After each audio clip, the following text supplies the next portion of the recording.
Hello and welcome to the last video of Daniela Explores in Finland. Early in the morning we drove to the port of Helsinki where we joined the boarding queue.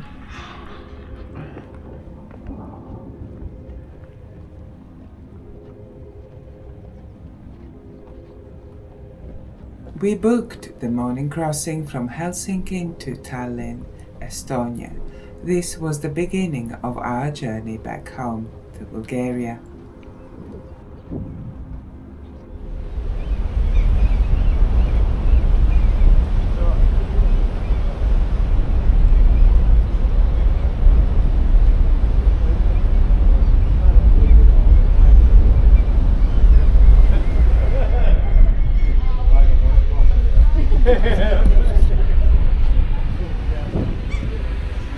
In the atrium, a band was playing. The morning we were crossing, I counted 3 open restaurants, 2 bars, and of course the duty-free shop. On the ship there are 3, I think, decks reserved for cabins. My previous experience of large car ferries is limited to the Dover-Calais crossing, and the Viking ship we were on felt really different from the ships crossing the English Channel. A nice lady at the buffet restaurant explained that the ship does cruises around the Baltic Sea. I do not cruise, so if you're interested in cruising the Baltic Sea, I put a link to Emma Cruises channel in the description below. Emma is the queen of cruises in my opinion.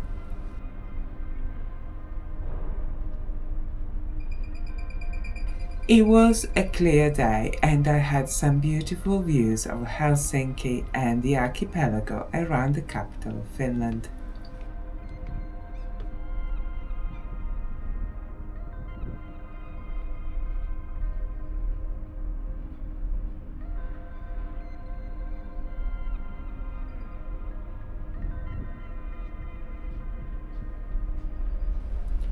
I also had a clear view of how difficult it will be for a warship to get through the maze of little islands.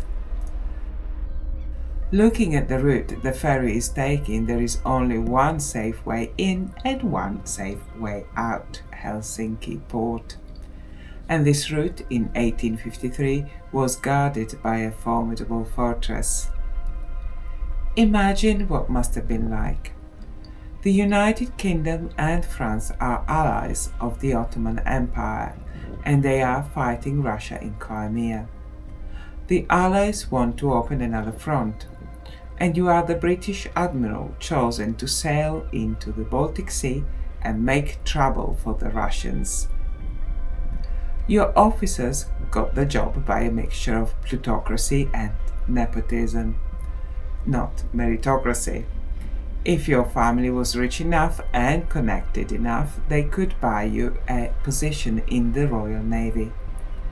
Some have some good skills, but from the officers down to the lowliest of sailors, the majority have little or no training or experience. And you are in the Baltic Sea. It is cold, foggy and icy. You have some sketchy cartography and a list of possible targets. Most of the main targets on the list are surrounded by small islands and rocks outcrops, some visible, some not. And the Russians have kindly removed buoys and safe water marks marking safe routes for ships. The main approach to large ports like Helsinki are guarded by fortifications covering multiple islands. Your bosses in London are not being very helpful. They want results, but they cannot provide you with the weaponry and the modern ships to get the job done. And of course, the press is blaming you for the lack of progress. And everyone is an expert in naval warfare, even those whose only experience of a battle in water is in a bathtub. Certain things never change. However, Admiral Napier, the Commander-in-Chief of the British naval forces in the Baltic Sea, achieved a lot before he was sacked. He managed to disrupt Russian trade, fishing and supply routes. He forced Russia to keep troops in the Baltic states, therefore achieving one of the main goals of the campaign: stopping Russia from sending reinforcements into Crimea. Also, Napier's training regime turned inexperienced men into a competent fighting force. We are sailing past the fortress that defended Helsinki. Suomenlinna fortress was called Viapori in Finnish until 1918, and the Swedish name for the fortress was Sveaborg.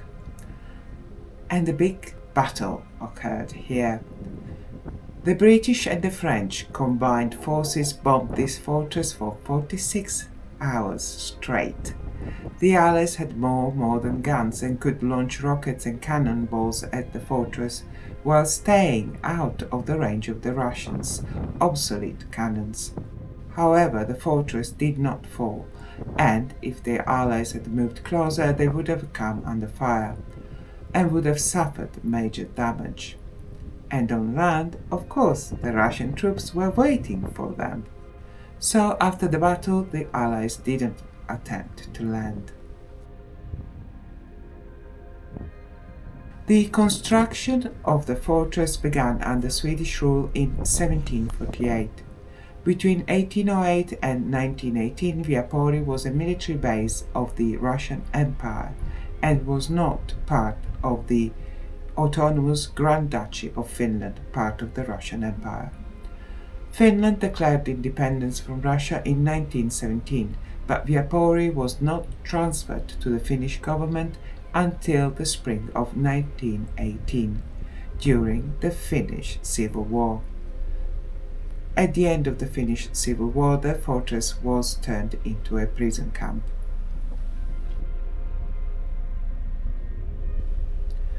King Frederick I of Sweden gave the job of building a fortress to defend Helsinki to Field Marshal Count Augustin Ehrensvärd.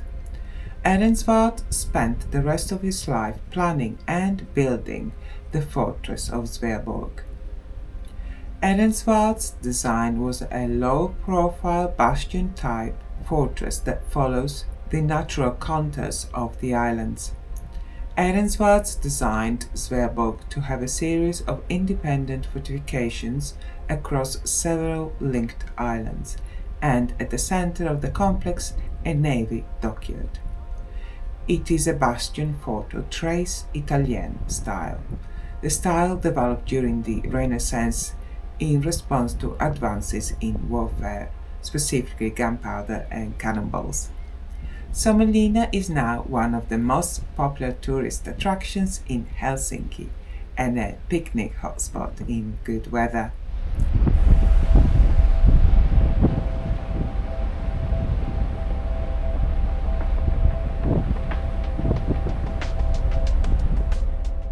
Thank you for watching. On this channel I publish videos in English, Italian and Bulgarian.